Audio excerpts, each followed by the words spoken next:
सन 1947 अर्थात भारत की आज़ादी से पहले हमारा देश इतना अच्छा था। यहाँ के लोग धार्मिक, मानवतावादी, ईमानदार और सदाचारी व्यक्ति थे। लेकिन आज़ादी के बाद थोड़ा बदलाव आया, और बदलाव आया विदेशों से, पश्चिमी बयार से। कई चीज़ें ऐसी आईं जो भारत की संस्कृति के विपरीत थीं, जैसे कि दूरदर्शन में नग्नता इत्यादि। और सबसे खराब चीज़, भारतीय लोग भ्रष्टाचार विदेशों से सीख आए, और जहाँ सदाचार रहता था वहाँ भ्रष्टाचार ने अपने पांव जमा लिए और भारत की स्थिति खराब कर दी। उसे हमारे नेता अभिनेता एक वृक्ष के रूप में, यानी एक पौधे के रूप में लाए। हम हास्य व्यंग में उस भ्रष्टाचार को एक पौधे की उपमा देते हैं, और उसने भारत में आकर क्या किया उसका भी हम वर्णन एक कविता के रूप में करते हैं। यदि ये वीडियो आपको पसंद आए तो सब्सक्राइब करें और दोस्तों से भी शेयर करें। आज़ादी हमको मिली, बदल गए परिवेश, नेता अभिनेता गए करने सैर विदेश। अर्थात हमारे कुछ रंग ढंग बदल गए और हमारे कुछ माननीय नेता अभिनेता, जिन्हें कि फिल्मी हीरो कहा जाता है, ये विदेशों में सैर सपाटे करने गए। करने सैर विदेश संग एक वस्तु लाए, और नजराने में भ्रष्टाचार का पौधा लाए। अर्थात भ्रष्टाचार धीरे धीरे भारत में आना शुरू हो गया। कहें राजेंद्र कविराय, रोप दिया भारत लाकर, और लालच रूपी खाद लगाई उसमें जाकर। भारत में वो लगा दिया भ्रष्टाचार रूपी पौधा, और लालच रूपी खाद उसमें लगानी शुरू कर दी। अर्थात लालच ही भ्रष्टाचार को जन्म देता है। लालच भ्रष्टाचार का पिता है। पावन भारत भूमि पर रहता था सदाचार। भारत एक पवित्र देश था, यहाँ सदाचार रहता था, मानवता रहती थी, इंसानियत रहती थी, एक दूसरे के दुख सुख में काम आने की भावना रहती थी, जिसमें शनैः शनैः कमी आती चली गई। पावन भारत भूमि पर रहता था सदाचार, और रामकृष्ण के देश में आ गया भ्रष्टाचार। ये रामकृष्ण की पवित्र भूमि थी, यहाँ भ्रष्टाचार रूपी पेड़ आ गया भ्रष्टाचार, रचाई रिश्वत संग साधी, और दोनों ने मिलकर ही देश की अब बर्बादी। यानी भ्रष्टाचार रूपी पौधे ने रिश्वत रूपी अपनी संगनी बना ली, अपनी पत्नी बना ली रिश्वत को, ताकि ठीक ठाक काम चले। कहे राजेंद्र कविराय, बनाए भक्त और चेला, नित्य मचावे लूट लूट का रेलम पेला। चेला बना लिए बहुत सारे लोग भ्रष्टाचार ने। कौन कौन जी बनाए? भ्रष्टाचार जी छा गए, रहे सदा वो मस्त, व्यापारी उद्योगपति सर्वप्रथम बने भक्त। यानी जब भ्रष्टाचार छाया तो सबसे पहले व्यापारी और उद्योगपति उसने अपने भक्त बनाए, क्योंकि व्यापारी और उद्योगपति इन दोनों ने मिलकर के मिलावट जैसे गंदे कार्य भारत में करने शुरू कर दिए। भ्रष्टाचार जी छा गए, रहे सदा वो मस्त, व्यापारी उद्योगपति सर्वप्रथम बने भक्त। सर्वप्रथम तो व्यापारी उद्योगपति बना लिए, सर्वप्रथम बने भक्त। भक्त माननीय हो गए, जो हमारे कर्णधार थे, जो हमारा नेतृत्व कर रहे थे, जो हमारे देश के पूजनीय, माननीय और अच्छे अच्छे ओहदों पर थे, वो भी चेला बना लिए भ्रष्टाचार में। सर्वप्रथम बने भक्त, भक्त माननीय हो गए, और चौथे नंबर अधिकारी भी संग हो गए। जो बड़े बड़े अधिकारी थे, जिन्हें शान की भाषा में लोग IAS, PCS और बड़े बड़े ओहदों पर जो रहते हैं उन्हें कहा जाता है, वो सब भ्रष्टाचार ने अपने शिष्य बना लिए। कहे राजेंद्र कब राय, बात इनके मन भाई, और जनता भूखी रहे किंतु ये खाए मलाई। तो जो हमारा विकास होना था उसमें कमी आती चली गई, क्योंकि हमारे माननीय कर्णधार ने कहा भी था कि हम जनता के लिए 1 रुपया भेजते हैं तो उसे 2 आने यानी 8वां भाग मुश्किल से मिलता है। भ्रष्टाचार कहें भक्तों से, रहना बिल्कुल फ्रैंक। अब भ्रष्टाचार कह रहा है अपने भक्तों से, जो भी बने देश में। कुछ लोग जेल में भी हैं, कुछ जाने वाले हैं, कुछ के विरुद्ध अब हो भी रहा है, कार्रवाई चल रही है। भ्रष्टाचार कहें भक्तों से, रहना बिल्कुल फ्रैंक, और 3 देव रक्षा करें, झूठ घूस स्विस बैंक। यानी भ्रष्टाचार ये कह रहा है कि भाई अब ब्रह्मा विष्णु महेश को छोड़ दो, अब 3 देव दूसरे रक्षा करेंगे।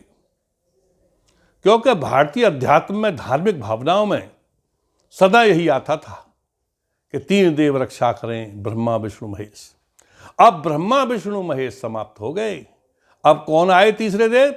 पहला देवता आया झूठ, यानी पहले झूठ बोलो, मैंने रिश्वत ली ही नहीं, मैंने कमीशन लिया ही नहीं, मैंने मिलावट की ही नहीं, मैंने गंदगी फैलाई नहीं।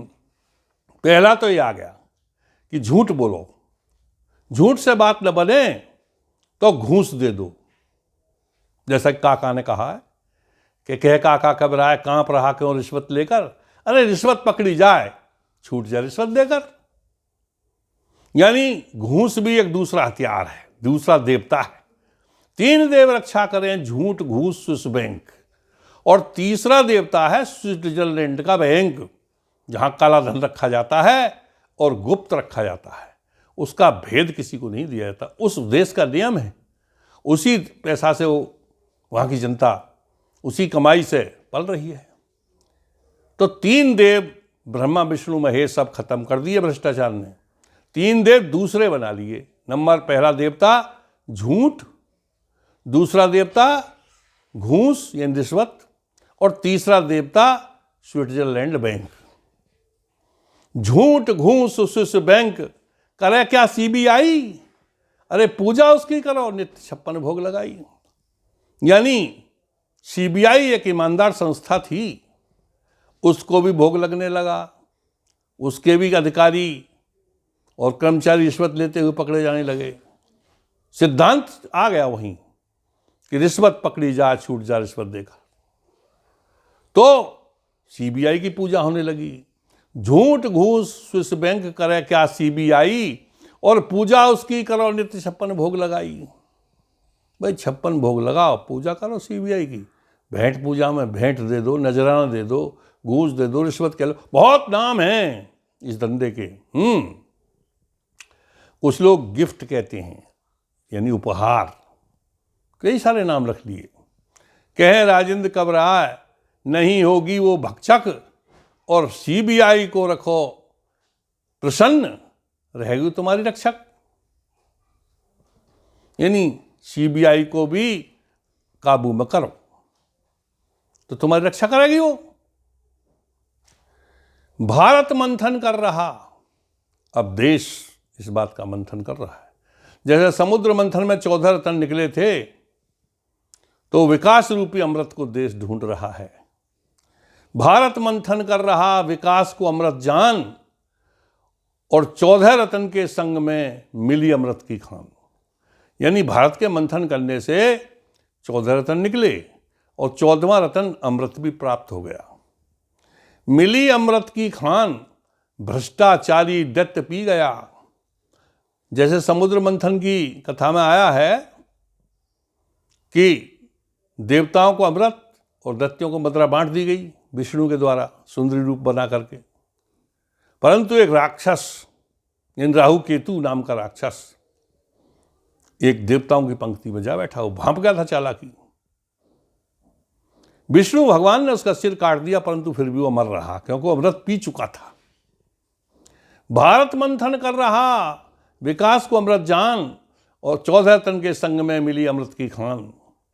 मिली अमृत की खान, वो भ्रष्टाचारी दैत्य पी गया, और सुप्रीम कोर्ट का चला चक्र। अब सबसे बड़ी संस्था, सर्वोच्च संस्था भारत की, जो सीबीआई से, ईडी से सबसे ऊपर है, उसने चक्र चला दिया।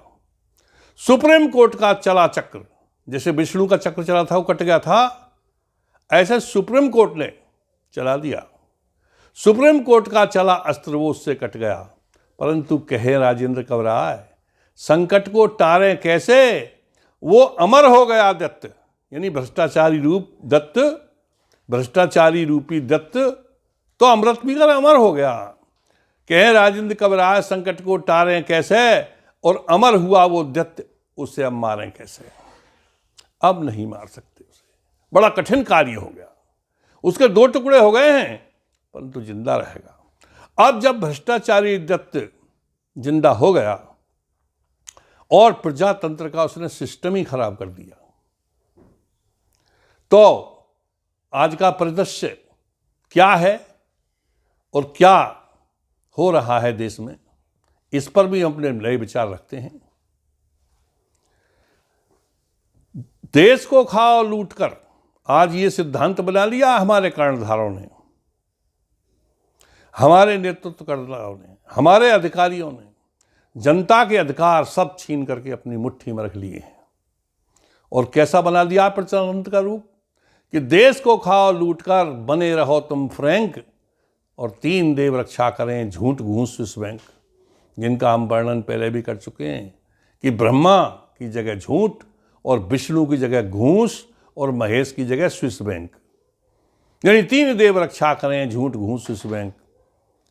ये भारत का लोकतंत्र है। भारत का लोकतंत्र अब कैसा हो चुका है कि वर्चस्व यहां रिश्वत रानी का, यानी हर काम रिश्वत से होता है। जनता जनार्दन पिस रही है, धक्के खा रही है, परेशान हो रही है, परंतु भ्रष्टाचार ऐसा रम गया है कि बिना रिश्वत के काम नहीं हो रहा है। वर्चस्व यहां रिश्वत रानी का और भ्रष्टाचार ही मूल मंत्र है, तो ये भारत का लोकतंत्र है। आज भारत का लोकतंत्र ऐसा गंदा बन चुका है, जड़ें भ्रष्टाचार की गहरी चली गई हैं, क्योंकि पौधा हल्का सा ही रोपा था, लेकिन 70 वर्ष में बहुत गहराई तक जड़ें ले गया। ईमानदार यहां ठोकर खाते, बेईमान मलाड़ी उड़ाते। ईमानदारों को तो ठोकर हैं इस देश में। अब तानाशाह यहां रिश्वत रानी, उसके इशारे नाच नचाते, सबको रिश्वत रानी नचा रही है। मुंह में राम बगल में छुरी का चलता यहां पर पूर्ण तंत्र है। ये भारत का लोकतंत्र है। और सुनिए क्या कर रहे हैं लोग, माननीय और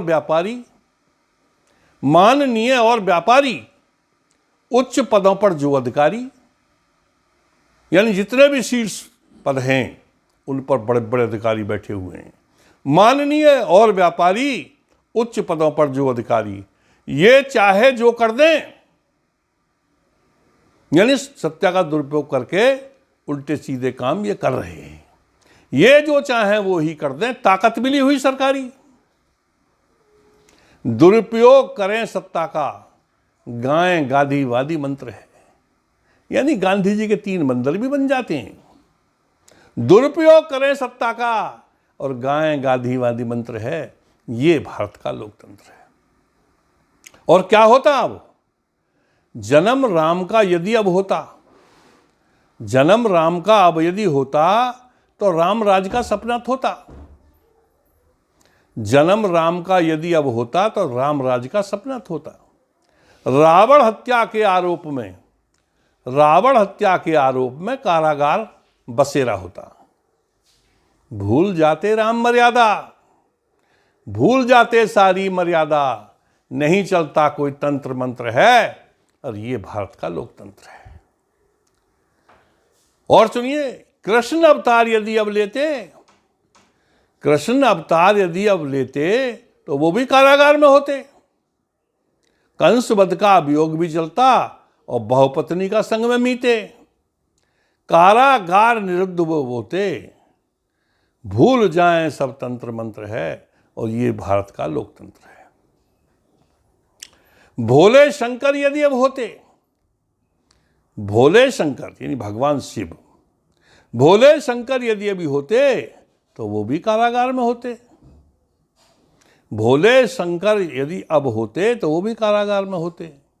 मुंडमाल अभियोग भी चलता और घोल हलाहल का भी मीते। यानी कि तुमने इतने गले में ये नरों की माला डाल रखी है, आदमियों की सिरों की काट के, ये कहाँ से लाए सिर काट के, और आत्महत्या कर रहे थे को हलाल पी के। तो ये अभियोग चलते सीबी पे। कलयुग के दुष्चक्र में फंसकर, कलयुग के दुष्चक्र में फंसकर वो भी नहीं होते स्वतंत्र है। ये भारत का लोकतंत्र है। कुछ समय पहले अन्ना जी बैठ गए थे भ्रष्टाचार के विरुद्ध लोकपाल विधेयक लाने को कि देश में ईमानदारी होनी चाहिए, देश में भ्रष्टाचार की जगह सदाचार होना चाहिए, धार्मिक भावनाएं, ईमानदारी, अच्छाइयाँ, मानवता होनी चाहिए। तब क्या हुआ? उन्हें शांत